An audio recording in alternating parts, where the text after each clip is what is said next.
Record. Okay, we are recording and we are on live on Las Vegas Triathlon Club Facebook page.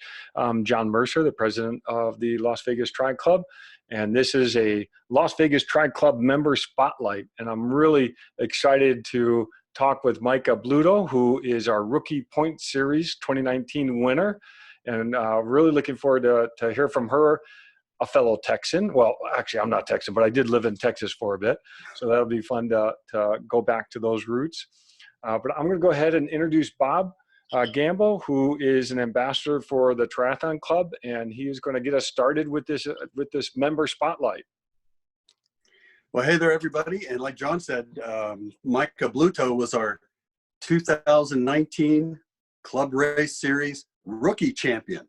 Now that carries a lot of weight with it when you come first thing into the club, into the sport of triathlon. And as she did, she won the first race, I believe, and you were second in the aqua bike. You won the triathlon in the rookie division. Is that correct, Micah? I honestly can't remember how I placed in the races. I was just out there having a good time. Well, she finished at the top of these, of the races in the rookie division. And what's going to be interesting to talk to Micah about is how her first season went, what it felt like, what it was like coming into triathlon, what she thinks of the club and all that. But first of all, Micah, how you doing? And how are you faring through this challenging situation we have here? I'm doing good. I'm stationed in New Mexico now, and I was actually doing temporary duty at Luke Air Force Base whenever the whole COVID thing kicked off. I was supposed to be there for 6 weeks. I was about 4 weeks in, and then my unit here in Holloman called us back home. So I came back home on March 17th and have only been to the base twice since then, but we've all been teleworking and taking care of business as much as we can from our homes.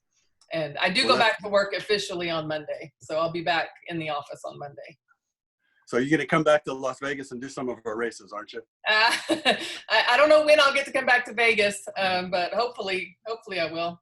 Well, a huge thank you for your service. That's really fantastic. So thank you very much. Yeah, absolutely. It's a tough lifestyle, and again, we value what you're doing for certain. What got you into triathlon? What made you want to do one? Started last year. All right, so this is kind of a funny story. I have one of those friends. I think we all have a friend like this that kind of pushes us and challenges us. Her name is Gina, and she is the same friend who talked me into doing the Air Force full marathon in 2017. Oh my. And I cursed her a lot during that training. And then about a year later, she contacted me probably around November of 2018, and she was like, "Hey, I really want to do a half Ironman." And she was like, "Will you do it with me?" And I'm that crazy friend who will always say yes. So I'm laying in bed. I look over at my husband and I'm like, "Hey, what do you think about me doing a half Ironman?" He's like, "You don't even know how to swim." Wait a second. You got into triathlon by targeting a half. That's what. Yes. Oh my God. And you didn't know how to swim. And I didn't know how to swim. I could doggy paddle. Oh my goodness. And I didn't own a bike. Never rode Clifton or anything. And so so that night I said yes, and the next day I started looking at bikes and finding a swim coach. And so I started taking swim lessons probably about a week later. At the Air Force Base, there was a really good swim coach who was a triathlete. And so I took lessons from her. And I bought the Total Immersion online training as well. And I did the same thing. I got the Total Immersion, and that just put me so far ahead on, as far as at least not struggling in the water, But exactly. you did really smart to get a coach right away. So I feel like Kim, my coach on base, really taught me the foundations that I needed, and then Total Immersion was like the icing on the cake. I really, really liked that online program. So if anyone is struggling with swimming, I highly recommend the Total Immersion course. Yeah, and I can second that, because there were so many. I don't know how to talk about the details, but these drills and tips and, you know, swimming downhill and pressing your buoy down, all those things that was like they clicked. And so I second that. That's good. I'm glad you got into that. Yeah. But so how much did you train before you did your first triathlon? I started training in end of November, early December, and my first triathlon was the first weekend in March. And was that our club race? It was the Play Tri Desert Triathlon in California. Oh. It was about a 4-hour drive from Vegas. And it was a really, really fun event. I really enjoyed it, but I was terrible at the swim because obviously it was my first time doing an open water swim ever. Oh my goodness. And so a lot of my time was spent with, you know, trying to keep my head above the water and see where I was at. And my neck was sore by the time I got done, but it was a really short swim. It was only like, I want to say it was like a 750. So it wasn't too bad, but it was, I was definitely feeling it the next day in my neck, which made me want to really practice swimming a lot more. And then I think I did my first sprint with the Tri Club in March as well, but it was late March. Yep. That was a cold water swim, wasn't it? It was. Tell me about it. The one in the Play Tri was really cold too. I think it was even colder. They were debating whether we were even going to be able to do it. Okay. So those March swims. Yeah. Came out of the water. What'd you feel like when you hit the bike for the first time? You know. Yeah, I'm glad that I did a sprint first. I've only done 5 total races, and one of them was an aqua bike. And so I did the 2 sprints. And then I did an Olympic because I wanted to see what that felt like since I had a half Ironman coming up a couple months after that. And that Olympic, it was really discouraging for me. I think I would have enjoyed doing more sprints before I built up to that because I'd only done 2 sprints and I really wasn't a very strong swimmer yet. And I was like probably maybe like the 3rd to last person to finish that race. And it was a sprint and Olympic race. And so all of the sprinters were gone by the time that I finished. Uh-huh. And so it's kind of discouraging when you finish and there's like 3 bikes left on the rack and all the booths are torn down. And so it was kind of like, yeah, I didn't enjoy that as much as I enjoyed doing the sprints where there's so much fun activities going on when you finish. But so I did that. And then, I had an aqua bike with the Tri Club in July last year, and that was right before my half Ironman, so about 2 weeks before. I don't know about you, but I like aqua bikes. Yeah. I'm a lousy runner, so it's like I love aqua bikes. Yeah, my hips have really taken a beating over the years. So I'm with the Air Force and all the running that I've done. So I definitely enjoyed that race where there wasn't a run at the end. Well, but I looked at some of your run times, and you have a pretty good run leg. Well, thanks. So you went from 2 sprints. You did the Olympic. And then was the half, you know, the 70.3, was that the next race? No, the aqua bike and then the 70.3. Okay. Yeah. So wow. 2 sprints, Olympic, aqua bike, and then the 70.3. That's quite an accelerated advancement. I mean, if you think about it, in 1 year, going from a sprint, another sprint, and then, you know, an Olympic, and yeah, that's pretty fast. I mean, how did your body respond? It responded okay, but I will tell you that I didn't do a whole lot after that. After that half Ironman was done, it was probably a couple months, and then I started training for my PT test, which is only a 1.5 mile run, but you have to do it fast. So I started working on just speed for a short run in the Air Force. You're kidding. What time did you have to do for the 1.5 mile run? I usually do about a 12-minute 1.5 mile for my PT test. That's respectable. I think the fastest I've done it is 10:52. And I needed 10:51 to get 100. So I've never actually got 100 on that test. 1 second. Yeah, I max everything else out with the push-ups and the sit-ups and the waist, but it's that run, man. That run is hard. Now, what kind of coaching did you get? How did you progress like that? That's a pretty good progression. Did you do it on your own? Did you have a triathlon coach? Did you focus on nutrition. Can you talk about, how you grew in your first year so much? So I did not have a coach other than my swim coach. And then the training plan that I was doing, I may have to post a link to it because I'm not sure I remember what it was. Oh, it was a book on Amazon. Y'all probably know it. I should have prepared for that. Oh, that's okay.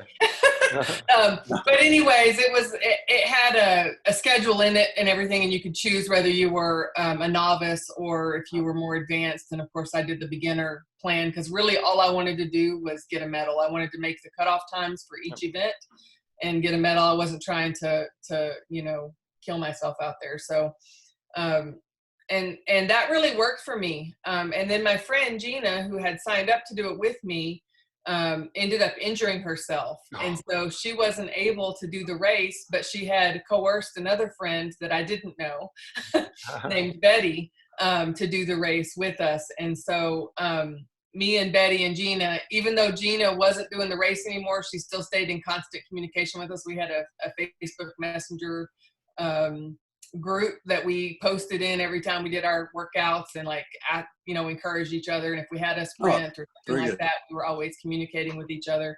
And then Betty and I did that race together. And Gina was our Sherpa.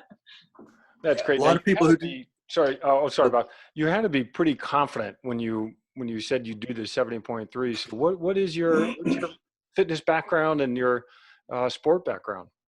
So I don't really have a good sport background, but I do run. I do run a lot. And I never really called myself a runner because I wouldn't say that I love it, but I do it.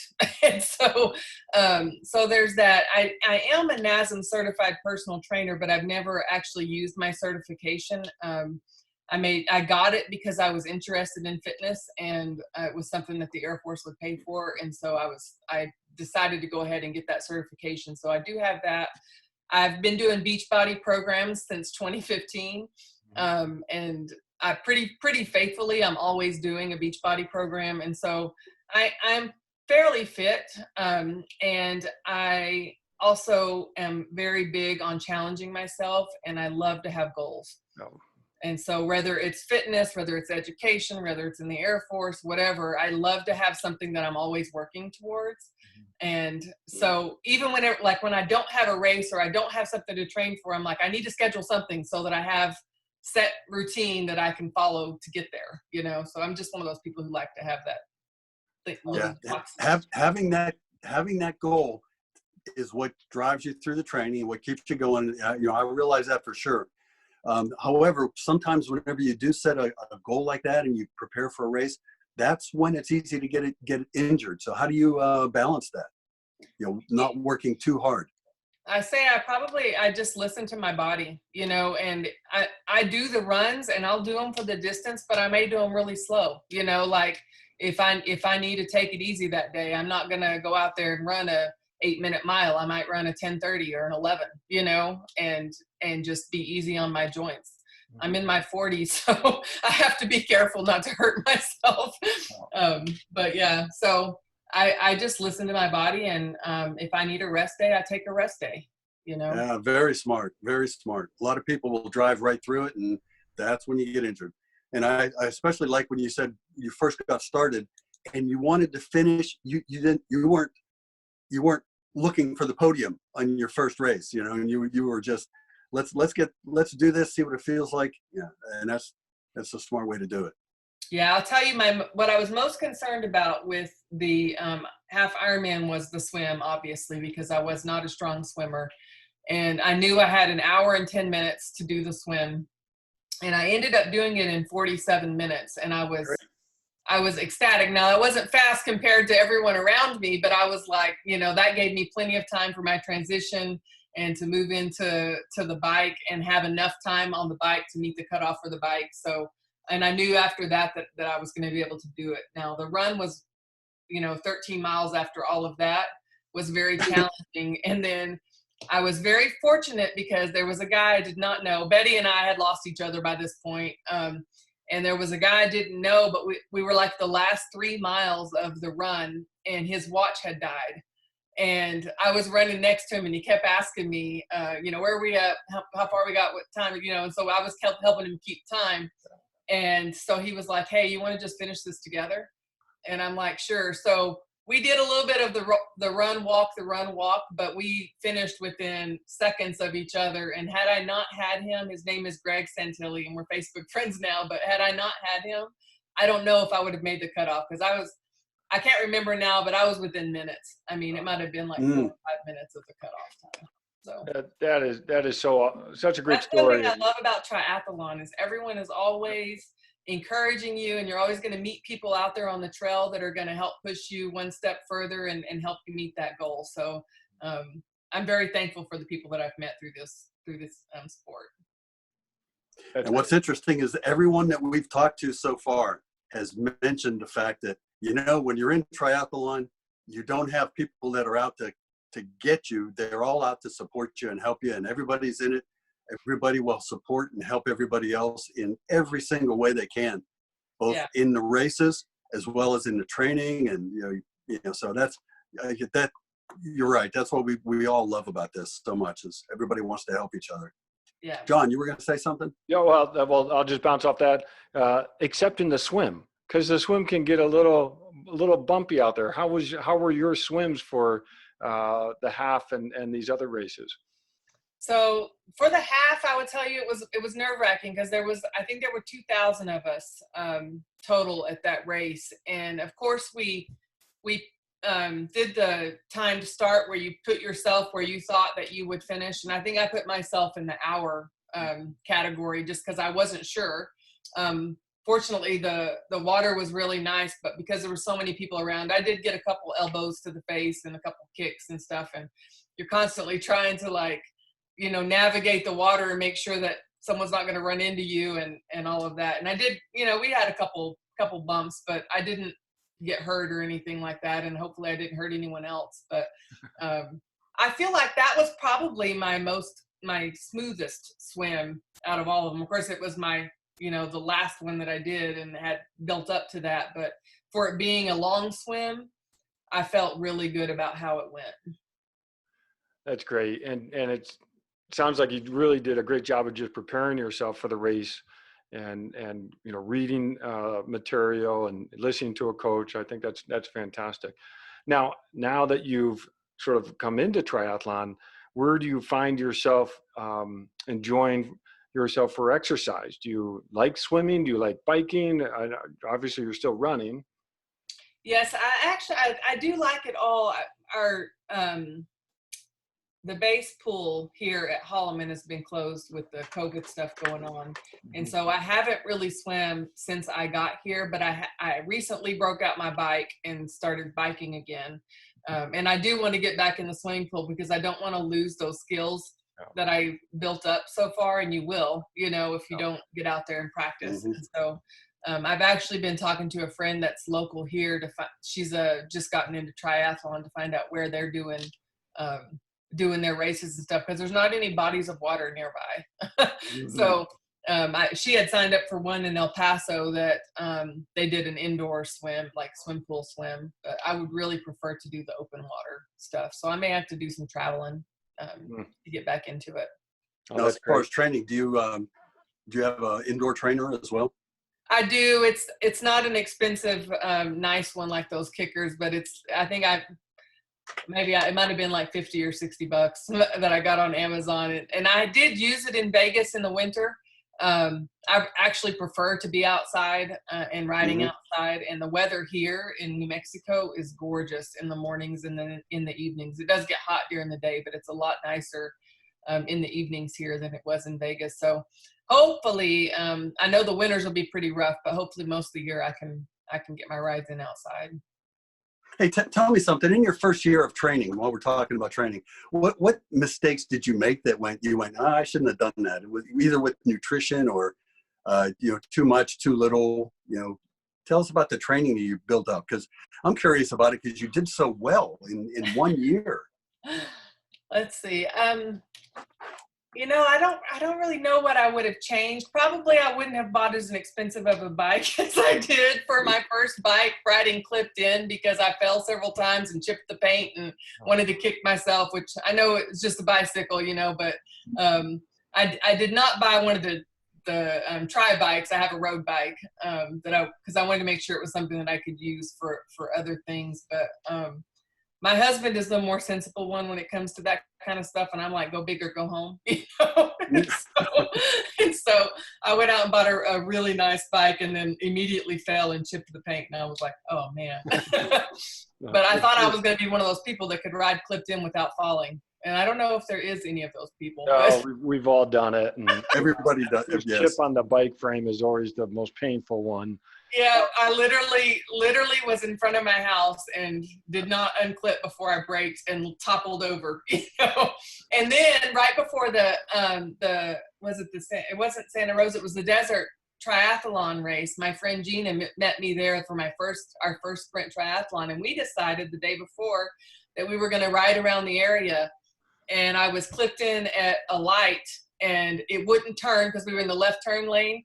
And it wouldn't turn because we weren't heavy enough. And I was trying to scooch over, and I didn't unclip all the way and fell really hard, and like had a bloody leg and like chipped my bike. And yeah, so I probably would maybe buy a little bit lesser bike for my first one and then upgrade, you know, as time went on. But I thought that I was doing the right thing, because I also ride motorcycles, and my first motorcycle, I bought a really small one, 650, and within a year I was ready for a much larger bike. So I was like, well, I don't want to do that again with a bicycle, you know. But I think I probably would, you know, would do that. But as far as like my nutrition goes, that's probably the thing that I'm worst at, and not disciplined at. I'm very disciplined when it comes to following a workout schedule and a routine, but when it comes to nutrition, I'm not real disciplined there. We were careful with the race to make sure that we were eating the right stuff beforehand. And we got up that morning, and I think we had like some peanut butter toast and a banana, you know, things that weren't going to be too hard on us in the water. Mm-hmm. And of course, by the time you get in the water, it's been 3 hours since you got there at one of those large races like that. So that's the other thing. I would probably have packed a little snack or something to have closer to race time. Because we ate before we left our Airbnb, and then it was like several hours before we were actually in the water with 2,000 people starting. So what's on your schedule for this year?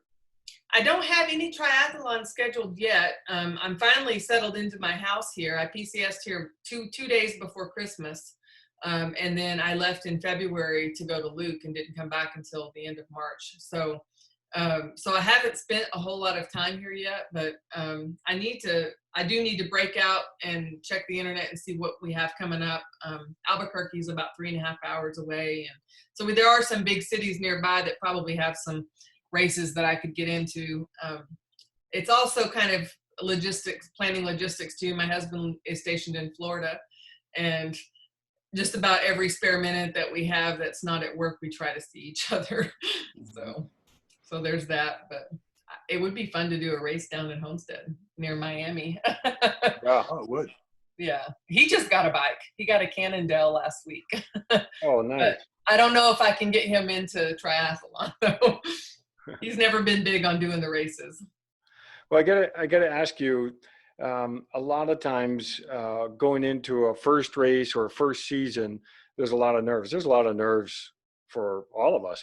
But what would you go back and tell yourself or tell a friend who is doing a race for the first time in terms of being prepared and maybe not having so much that nervous energy before a race? Like how would you approach it, or how would you tell someone now? I think having a friend to do it with you is really helpful. Whenever I had Gina do that first race with me, and neither of us knew what we were doing, but we were lost together. So I wasn't lost out there by myself trying to figure out where to rack my bike and dealing with everyone who has like all their professional gear and everything set up and trying to squeeze my bike in between two little bitty spaces, that kind of stuff. And so it was both of us trying to figure it out together. And I think when you have a friend to do something like that with, it takes some of that nervous energy away because you're able to bounce it off of each other, So I would recommend finding someone that you can do that with that maybe is almost as new as you, doesn't have to be a pro that you're learning from, but you learn from each other as you grow in the sport together. That's great. That's great advice. And I'm seeing some people on Facebook. Ellen says hi. Hi, Ellen. Christy is out there listening. So I think you certainly have followed that advice yourself and have a good group with you. So. For sure. So, well, I can't think of anything else as far as to ask you about, and you've got that's a good idea as far as getting somebody into it with you, so you can make your mistakes together, and you don't feel as stupid whenever you don't put your shoes in the right place, or if you put your helmet on. There's so much to it that it's good to have somebody there. That is good advice.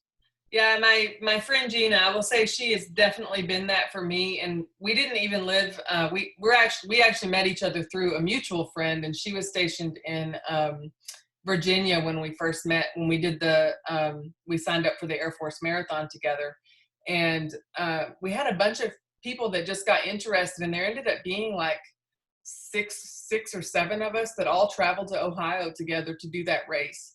And most of us did the San Diego Rock and Roll leading up to that together. And we were all new at doing long distance running. I mean, I had done 5Ks. I think I had done one half marathon in like 2013. And we were, it was all mostly short distances. And so that was a lot of fun. And I think if you can find a friend that is as crazy as you are and willing to set those big goals to work towards them, but not be so hard on yourself if maybe you don't meet the goal the first time, do those short races and build up to it. But we had a lot of fun together. And the two important things you said there that I really like is, you get some people, especially if you're new at this, it's like it's brand new and it's fun and exciting. And the second thing is not going out there with any kind of a really killer goal to hurt yourself. You're doing it for the fun and the camaraderie. That's the best way to do it for the expectation of having fun, not for the expectation of winning. Yeah. I wish I would have learned that when I first got started, because I was just pushed myself, and 4 or 5 surgeries later on my shoulders and knees, it's like I realized how stupid that was. So hats off to you. Thank you. Well, it's been great to talk with you, Micah. I really appreciate getting on with us. It's so neat to see. I'm really glad you found the Tri Club and did our races. I think that was fantastic, and great to see you take the rookie points series. So that's a neat accomplishment, and really something to be proud of. And you talk about taking on challenges. I look forward to seeing what your next big challenge will be. Get someone who decides to get into triathlon and take on a half Ironman. That's impressive. So you're clearly a strong athlete and really fit. So this is great to talk with you. Thank you. And that's an absolutely wonderful first chapter in your triathlon career. Think about that. I do want to say one more thing that I was thinking of, and that is that one thing that really helped me was the Tri Club's group swims. And so I came out there and did a couple of the group swims whenever y'all met out at Lake Mead. And just to get used to being in an open water swim with other people was very helpful to me to prepare for that half Ironman. And also getting a swim buoy so that you can do it on your own. So I did go out there and swim a couple times at Lake Mead with my buoy attached to me, just in case I had any problems. And so anyways, I would just recommend getting out there in some of those open water swims, because I think most people are probably most fearful of the swim. Yep. No, that's great advice. And Boy, I can't wait until we can have those again. Yeah, right. we're really we really are missing that, and that those were always fun. The Wednesday nights, or we think we did some Saturday, and so yeah, no, that was great, and that's really good advice, is just to get used to that swim, because that is the one leg that people are most afraid of. Yeah, and I think it's hard for people to step outside of their comfort zone and go do something like that with people that they don't know. But it was definitely worth it. And I met Bob out there, you know, and now we're good Facebook friends. And, you know, if I have any questions about triathlon, I definitely know who I'm reaching out to. That is great. And yeah, so you're a great example of stepping outside your comfort zone. So this has been great to talk with you. Thank you for doing this. Thanks, Bob. Thanks, guys. Yeah, thank you. Wonderful talk. Thank you. Okay, I'm going to stop the recording.